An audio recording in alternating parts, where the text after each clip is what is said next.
Le Nigeria, la présidentielle qui s'annonce et l'opposant Abubakar Atiku propose d'amnistier les corrompus.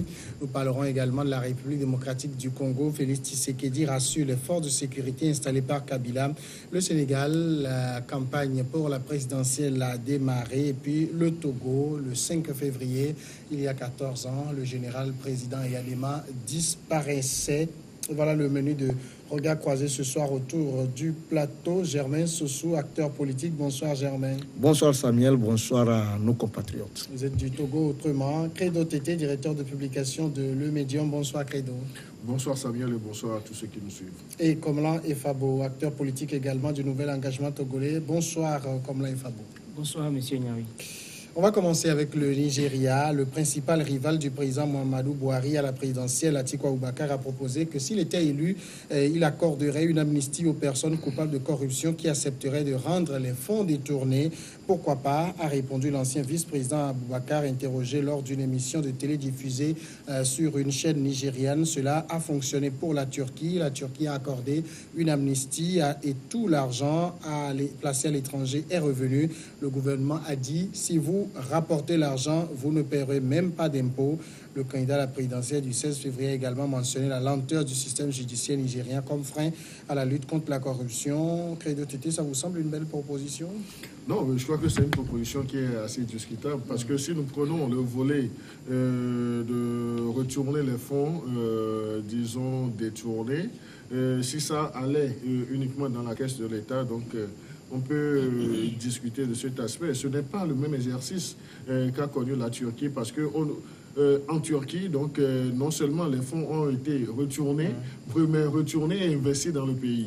Mais la proposition du candidat Abubakar, donc c'est que les corrompus, mais ceux qui ont eu à faire des détournements vont retourner les fonds. Donc cela est vu comme les fonds devaient être retournés dans la caisse de l'État. Donc là, c'est là où ça va poser un peu de problème parce qu'il y aura de la réticence. Mais sa déclaration dans cette émission télé, je crois que c'est un langage, disons, propagandiste. Donc il est dans une logique de campagne. C'est pour dire, concernant le pays, le Nigeria même, qu'on qualifie d'un pays assez corrompu à tous les niveaux, à tous les postes de décision, il sait que ceux qui sont corrompus, ceux qui ont eu à faire des détournements, ont la masse financière nécessaire et peuvent influer non seulement sur la campagne, mais sur le vote aussi. Donc, c'est une façon pour lui de rassurer ces personnes pour leur dire nous savons que vous avez volé, mais que vous avez les moyens de votre politique. Venez dans mon champ d'action. Donc, après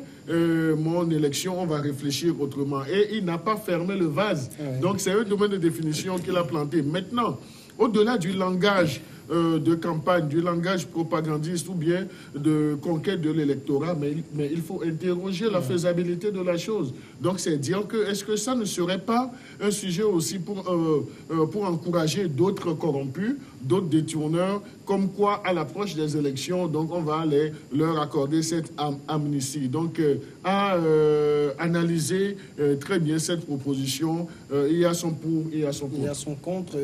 Déjà, Germain Sossou, quand il dit par exemple que si vous engagez des poursuites contre ces personnes, vous les poursuivez sans fin et vous ne récupérerez pas l'argent parce que généralement c'est de l'argent qui n'est pas au pays, c'est placé dans les pays étrangers. Non, j'ai essayé de voir lui-même son programme de campagne.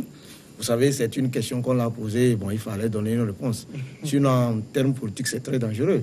Aujourd'hui, ce que nous voulons construire en Afrique, c'est qu'il faut faire l'effort de faire en sorte que la politique rime avec la morale. Si vous faites une proposition, oui, mais on va y arriver. C'est ça qui a. Parce que Abubakar lui-même qui parle, mais voilà, c'est toutes les accusations contre lui. C'est pour cela que je dis, c'est comme vous avez un voleur qui dit bon, il faut attraper les autres et mettre en prison là. Donc déjà ça pose problème. Quand lui-même il dit, et c'est pour cela que je suis d'accord avec mon cher ami et concitoyen Credo qui dit que c'est un langage politique pour avoir de l'électorat dans la NAS, mais en réalité. Mais lorsque vous dites aux gens, je vais être élu, et qu'après, je vais faire en sorte que les gens, à partir de... Mais c'est sur le plan pédagogique, vous enseignez aux gens à voler, quitte à ne pas être inquiétés. Puis après, on peut ouvrir les choses, on peut ramener pour le... Mais ça, je crois que c'est très dangereux. Et le pays même est un pays corrompu jusqu'à la moelle, y compris même les responsables eux-mêmes. Alors, lorsqu'on fait une telle proposition, Mais à qui s'adresse-t-on? À qui? Quand on dit... oui, mais c'est qui les corrompus, en fait? La question, c'est pas le pauvre vendeur de boudet au bord de la route qui est corrompu. Mais c'est les grands financiers, les responsables politiques. Voilà.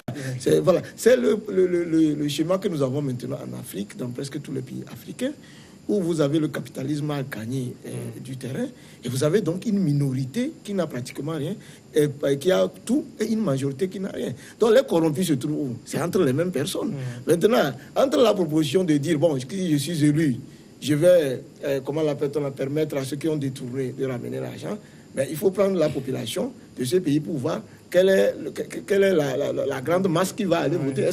Est-ce que on demande à la grande masse qui est pauvre, qui a le grand nombre d'électorats, votez-moi, et puis je vais épargner ceux qui, grâce à qui vous êtes devenus pauvres? Mais c'est la question maintenant. Mais est-ce que Digredo, par exemple, c'est que ceux-là que vous dites, cette minorité, peut influencer ou influer sur le vote? C'est ce que je dis. Ce n'est pas la masse pauvre-là qui est corrompue. Oui. Mais ce qui est corrompu, c'est l'élite, c'est la grande masse, c'est les politiciens, c'est les ministres. Donc il faut les rassurer. Oui, mais qui va leur voter pour qu'on les rassure? Je vous dis que c'est même dangereux. Cette déclaration-là, normalement, s'il faut spéculer là-bas chez eux, mais il ne passera pas. Parce que si la masse comprend le fait politique, mais c'est très dangereux. Je ne sais pas si le a fait les calculs pour voir cette minorité-là, combien elle représente pour voter, pour que cette... Mais c'est plutôt la masse, c'est la masse qu'il faut rassurer en disant, si je suis élu, mais je vais combattre la corruption. D'autant plus que c'est sur ce sujet de la corruption que le président lui-même il s'est fait élire. Donc on se rend compte à la fin de son mandat qu'il y a des problèmes. Lui-même il revient sur ça. Lui-même est poursuivi sur des faits de corruption.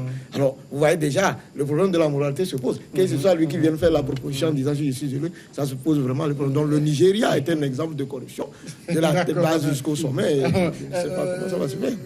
Comme là, est-ce que c'est une annonce contre-productive pour Atiku Abubakar? Non, moi je pense que c'est une bonne chose de pouvoir donner ces gens de faire ces promesses-là. Ces promesses-là pour permettre à ce que ceux qui ont volé de l'argent placé à l'extérieur puissent les ramener et donner des mesures, les sensibiliser à ce que ces gens d'acteurs ne se reproduisent plus et permettre à ce qu'ils puissent, une fois ramener ces sous dans le pays, puissent refinancer ça pour créer des emplois, pour sensibiliser les gens, pour pouvoir mettre les gens dans de bons bains pour qu'il n'y ait plus de corruption. Parce que Abubakar lui-même a été accusé par nombreuses accusations de corruption qui n'ont pas porté les preuves. Donc lui-même se dit peut-être que peut-être que ces personnes-là aussi peuvent se retrouver dans ces cas-là aussi. Donc je pense que c'est une bonne chose. On dit que quand tu voles et qu'on va te moraliser de ne plus voler. Là, je pense que c'est... Non, mais est-ce que ce n'est pas encourager le vol? Non, mais moi je crois que... Mais non, parce qu'il y a ces cas-là dans notre pays ici. Il faut qu'on sache, les gens volent. Oui, on dit, oui, mais c'est voler, ramener, on vous laisse passer. C'est le tout menace qui marche. Dit, si je suis élu, fin de la corruption, je vais mettre tout le monde en prison. Est-ce que ça marche? Vous allez répondre tout à l'heure. On va sonner juste la première pause et on revient après sur cela.